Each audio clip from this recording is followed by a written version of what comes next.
Welcome to the Education Abroad During COVID-19 series. In this episode, we will discuss changes to the student financial terms and conditions, as well as the process for paying vendors abroad.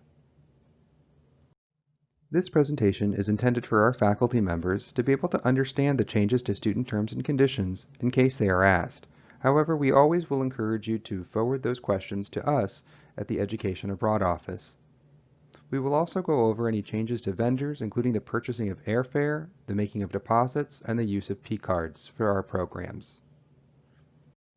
Let's turn first to the changes in the student's financial terms and conditions. While the practices and policies of our office have not changed, we have updated the wording of our financial terms and conditions for students in order to highlight the potential financial risks of traveling during a pandemic. It has always been our practice to advocate for returning as much money as possible to our students should a cancellation occur. However, we are unable to refund any funds that have not been returned to us. In the past, we have rarely had to cancel a program close to departure. However, in current circumstances, it may be more likely should conditions in a program location become too dangerous for travel. The inverse is also possible, as a country may ban travelers from the U.S. or Florida with little notice should our infection rate be considered too high. Should this occur, we will work with our vendors to try and get as much money back as possible for our students. While last year we were able to secure funding to make our students whole after COVID-related cancellations, this came at a great cost to the institution, and we are unable to do so again.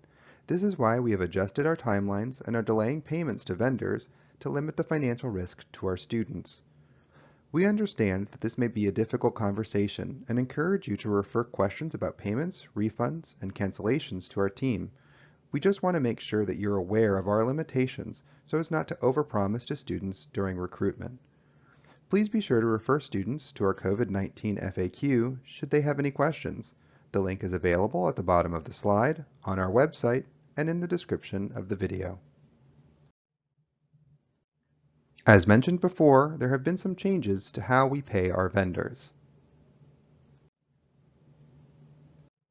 As discussed in our previous video about recruitment and changes to our timeline, we are now unable to make any non-refundable payments to any vendor until a program has received a green light to move forward.